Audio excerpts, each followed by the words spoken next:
Liesl Chatman is a spoon carver. She's a kolroser. She's a teacher. She's an advocate for education and equity, kind of in all walks of life. She's also a graphic journaler, and that background really informs her work as a spoon carver and a kolroser.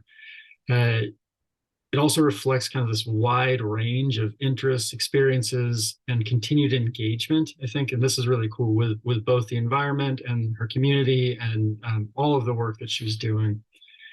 She's an experienced teacher. She's a renowned artist. And we're just super thrilled to have her here in Madison this semester, and grateful to the UW Art Department for so much support. If you are in Madison, I know not all of you are, but if you are, Liesl will be hosting a regular carving club this fall semester here, 2023, as well as working with students in the woodshop to teach the art of spoon carving and kolrosing. Her work is currently on exhibition at the American Swedish Institute in the Twin Cities. It's as part of an exhibition called Leaving Your Mark, Stories in Wood, and we'll get the link into the chat there. Along with her artistic work, she teaches around the country, especially here in the upper Midwest, at folk schools, museums, and other cultural institutions. We've got the aforementioned American Swedish Institute, Fireweed Community Woodshop, John C. Campbell Folk School, Northhouse Folk School, and Vesterheim down in Decorah, Iowa. She's actually teaching a class at Vesterheim Friday, September 29th through Sunday, October 1st. So if you are in that area, or if you want to make it a weekend trip, check that out as well. I think Anna's going to get that into the chat. We're just so happy to have you all here for Liesl's talk, Community Engaged Artistry, Spoon Carving, Kolrosing, and Educational Equity. So I'm going to turn it over to Liesl and let her take it away.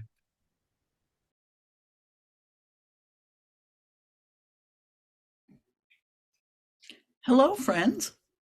Hello, friends. It's so good to see you.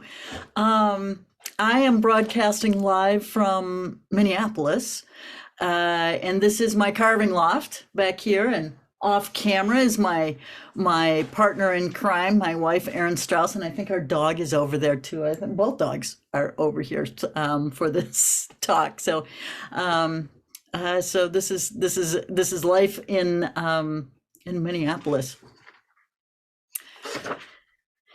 I have really high-tech slides that I'm using.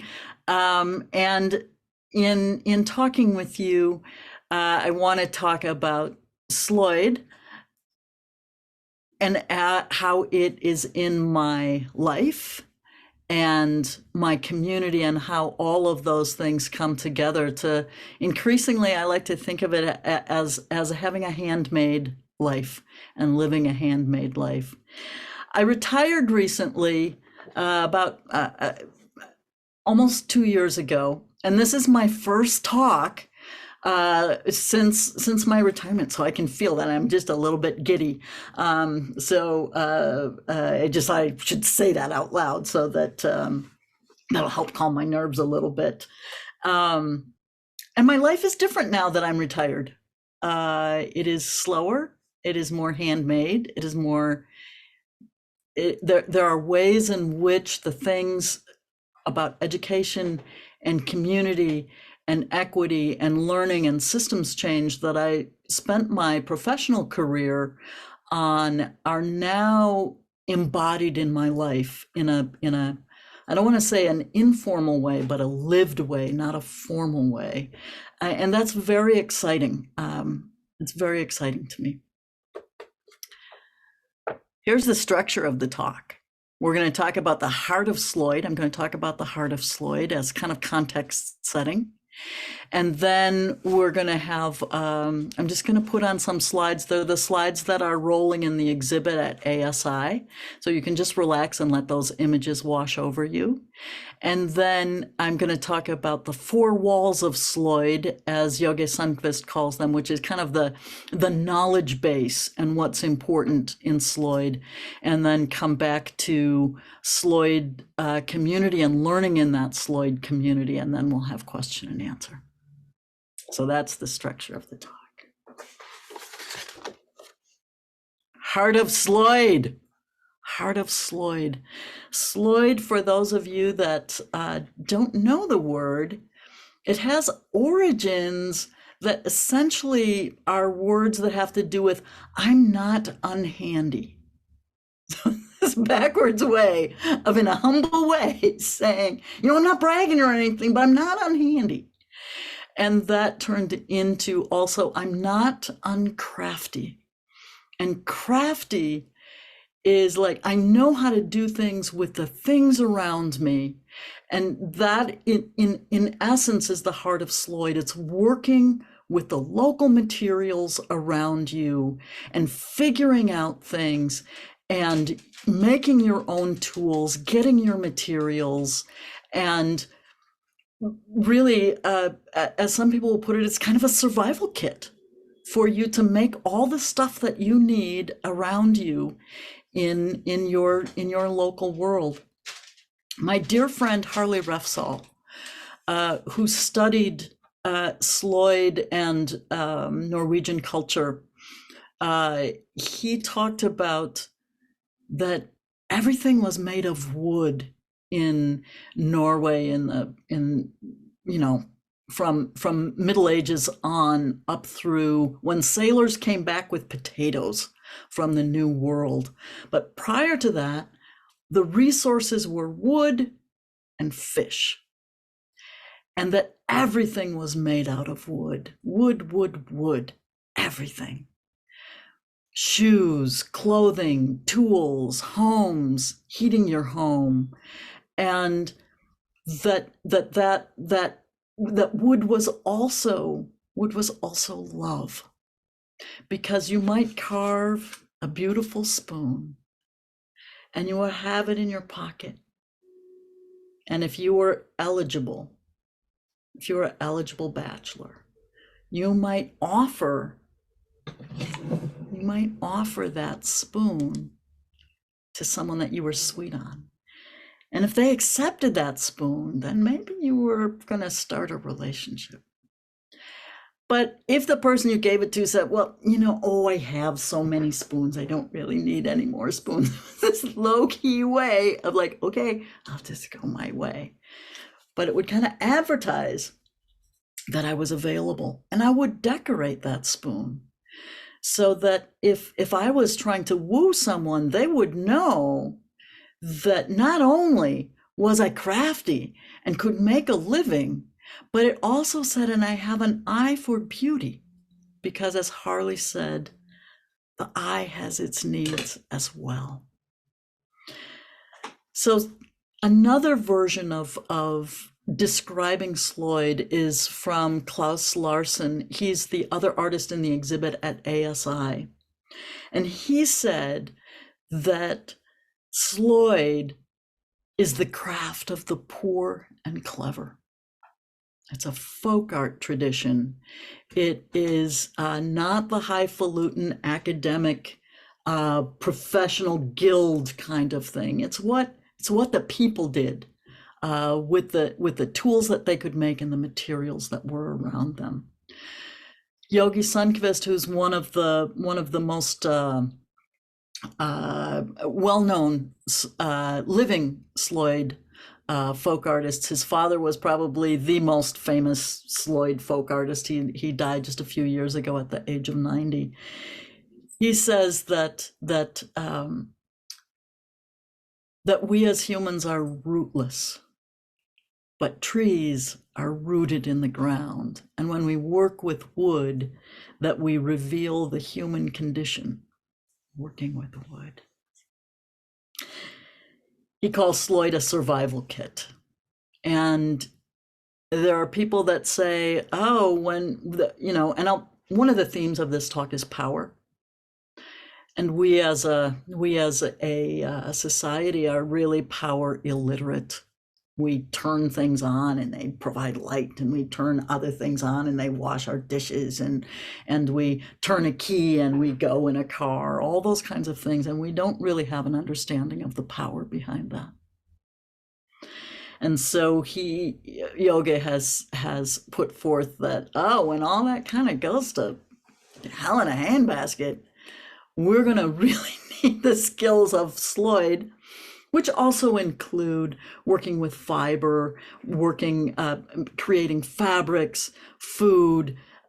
So wood is my specialty in the large area of sloyd. So as Marcus said, I'm a spoon carver and a kolroser, and that word might not be familiar to you. Kolrosing is like tattooing wood. It's like scrimshaw on wood. It's taking a little tiny knife and it's cutting designs, words, pictures into the wood, not removing wood, just cutting a line and filling that cut with pigment. I use cinnamon, and then putting an oil. This is the cross section of the wood. So here's the cut. I'm putting oil in that cut and pigment, and that oil is an oil that will cure hard over time. And then I burnish the cut closed and put more oil on it.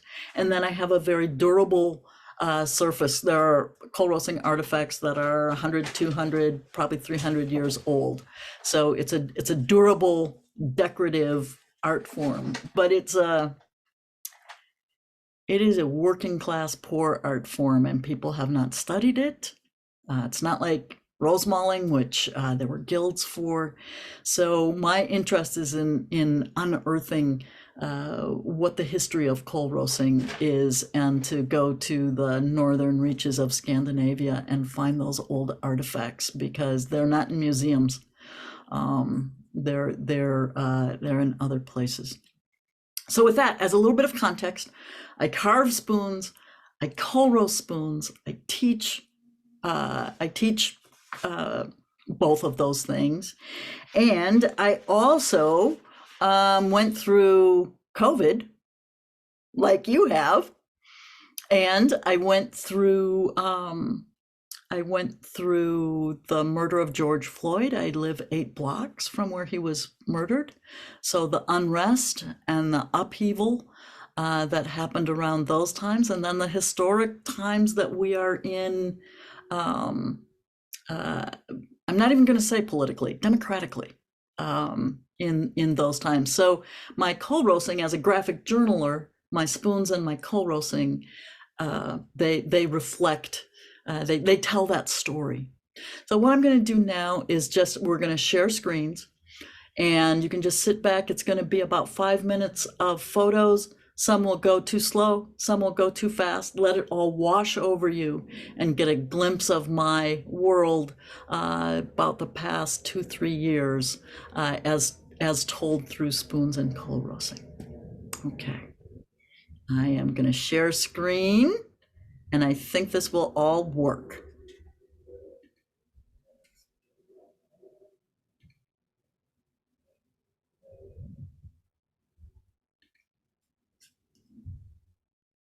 Okay, slideshow, play slideshow. Play slideshow.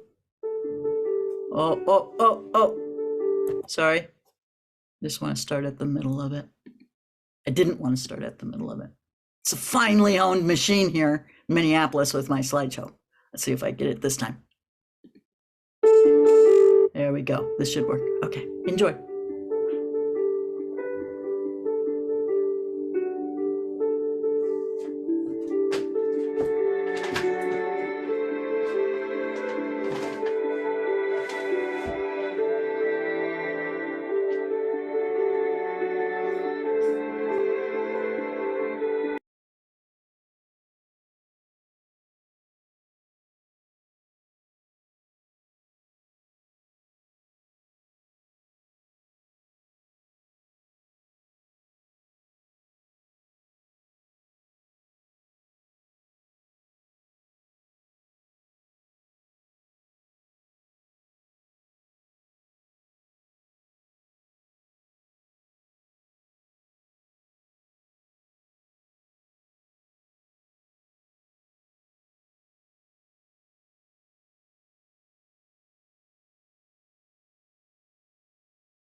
Organized here. I think that worked.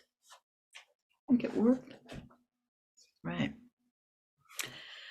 So that's a glimpse into my past 3 years through Sloyd and pictures of what was happening as I did that work. So heart of Sloyd, my heart of Sloyd. And now the four walls of Sloyd, the four walls of Sloyd. This is Yoge Sundqvist kind of mapped this out in his absolutely charming little booklet that Sarol is the name of the little booklet, probably out of, it was a small edition. I don't know if it's available, but Anna, you should maybe put it on your list. But he talks about the four walls that contain Sloyd. He talks about it as the workroom. And he says these four walls are knowledge of materials, knowledge of tradition, knowledge of tools, and knowledge of folk art. The four walls.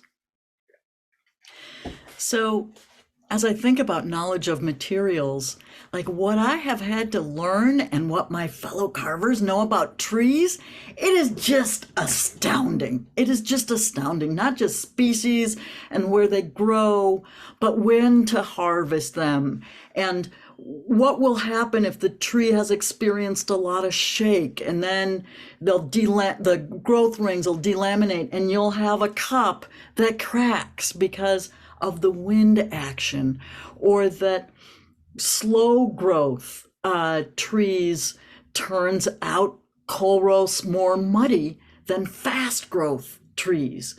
And so all of these are just little examples of knowing, like I know sugar maple intimately, because sugar maple is so tough. They make floors out of it and it's a really devil to carve. But boy, when I kolros it, it can take so many little cuts and not tear out. So all this beautiful knowledge that we have of trees as woodworkers and green woodworkers. So we work, Sloyd works with green wood, we work with hand tools. So that's a second wall of the Sloyd workroom. We use fancy tools that have hook knives. We use really, really sharp blades. We use axes. We use draw knives. And we have to have a knowledge of how to be safe with those tools. It's very easy to cut yourself. And this comes back to this knowledge of power. I have to understand how an axe works, because as I tell my students, an axe can cleave wood and it can cleave bone. Like, I need to know that power and how to use that axe to make beautiful things, to make functional things. So knowledge of tools, we also have to have a knowledge of sharpening, because it's more dangerous with a dull tool. So we have to know edge design and how to sharpen. And I got to tell you, that's a deep hole that people can go into just to know how to sharpen tools. Oh my goodness. So we're learning about that. We're learning metallurgy, what makes an edge. And then the knowledge of tradition. We're making traditional objects that are functional. So if I were to make a scythe to cut grass, which is the old way that grass was cut, what I make actually needs to cut grass.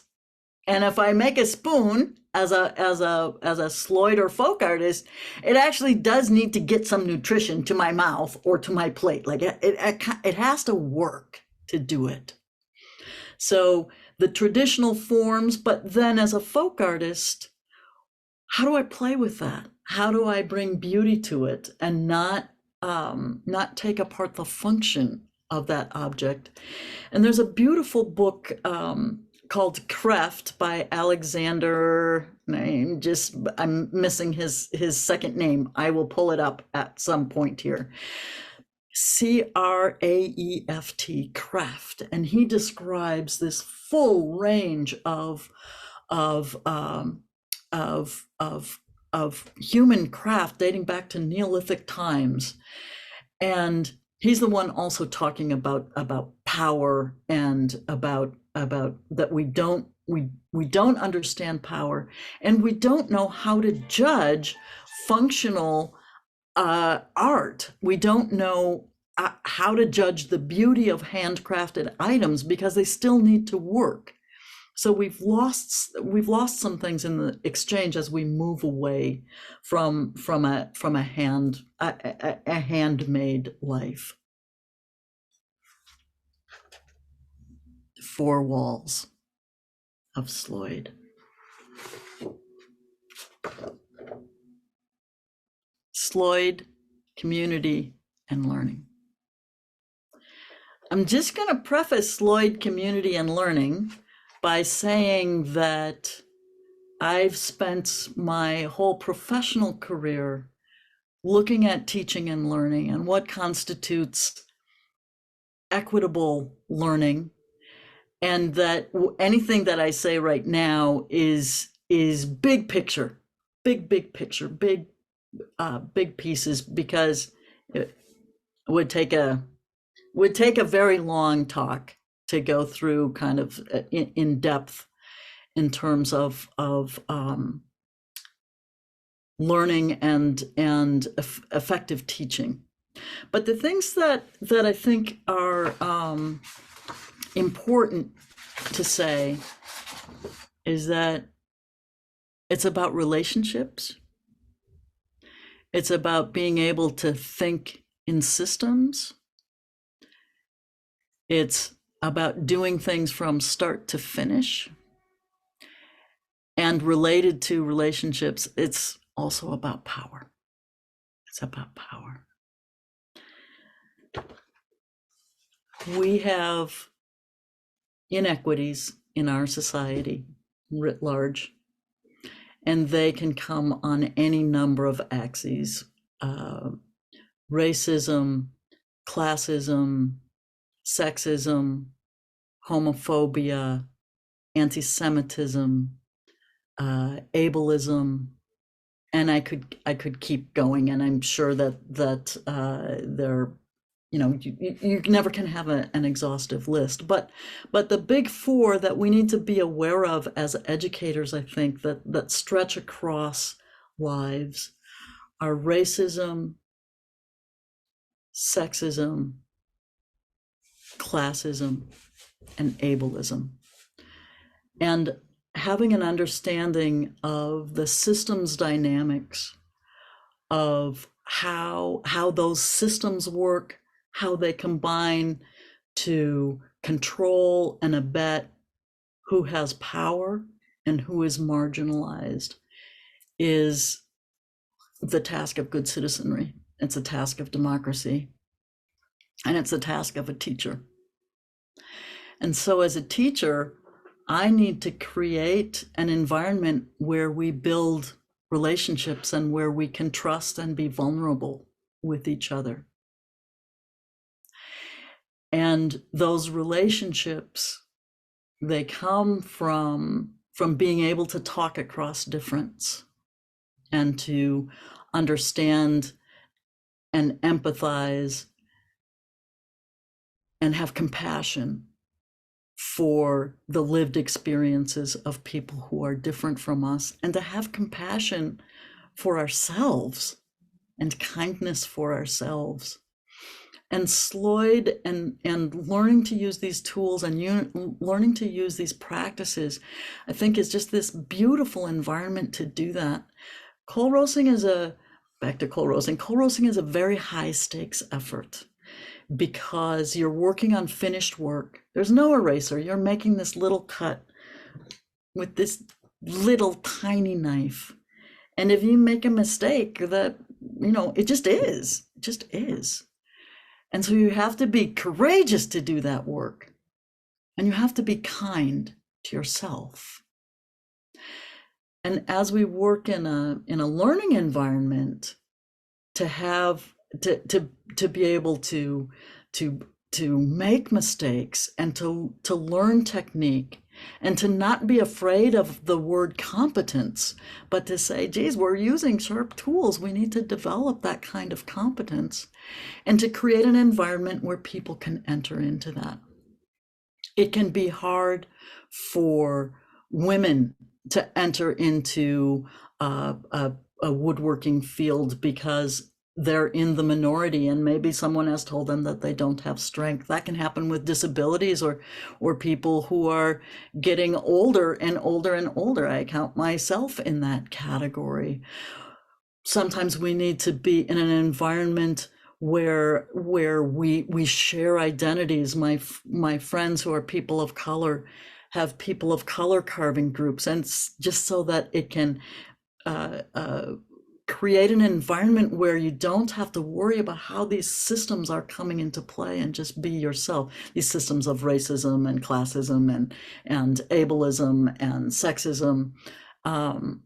So having environments where we can start building that trust. As a teacher, it is pretty important to create those environments. And some things that for me have been stalwarts over the 30 years of my career are paying attention to how sociology works in education. Sociology is hierarchies. They're the natural. They're natural to social animals, dogs, bees, primates, of which we are. There are social hierarchies. And having an understanding of how those work, and as a teacher, to do things that minimize their harmful impacts and raise the status of everyone in the learning environment. It gets called complex instruction. A key resource, if you're an academic, is to look at the work of Rachel Lotan and Elizabeth Cohen. Another thing is to learn about systems and learn how they work. Meadows, what's her first name? Danella Meadows. That's so helpful to have someone in the room that has your back. Danella Meadows is one of the key references for thinking about systems. And power is part of that system, both physically and in these social constructs. And then also these systems come back to natural systems. I mean, we're on the verge of, I mean, global warming is just, is wreaking havoc, and it's a complex system, meaning that we don't know the outcome. We don't know what will happen if we do one thing and change it, and how that will percolate through. So these old skills, in my view, are ones that will help us in that kind of system uncertainty, and that bringing that back to how we are in relationship with each other, and learning side by side, and doing something from start to finish. So, and there's quite a bit of research about kids feeling a belonging and really thriving in an educational environment. And the things that come out are that when they do things from start to finish, like they play a whole baseball game and they learn how to do that, or they're in an entire play and there's production happening. And in Sloyd, you start with a log. Like, you go out, I'm sawing a tree. I start with a log and I go all the way through to this end stage. So you have that whole process before you, that contributes to student learning and creating a student environment. The other thing is that students feel that you care about them, that you challenge them, that you consolidate what you're learning, that you confer with them to figure out what's going on, that you have control of the environment so that it is metaphorically and physically as safe an environment as you can get, knowing that no environment can be completely safe, and that everyone has a role to play in that environment. If you're doing those kinds of things in your teaching, that you create this community. And the findings, I'll end with the qualitative findings of someone who looked at the impact of wood carving, and I think specifically spoon carving, on people, was that it increased their connection to people, that it increased their knowledge of the natural world, that when they were in a state of flow where their body knew how to do things, so that's this sense of competence, that your body knows how to do things, and that can put you in a state of flow, that is a very healing environment to be in, to have that experience when you're carving. And then just a greater appreciation of nature and being out there. So these are pieces of Sloyd education, and I would say that it comes back to the heart of Sloyd, that the heart of Sloyd is about love and about being capable and doing things that can sustain your life, and use the things that are around you, and to be not uncrafty.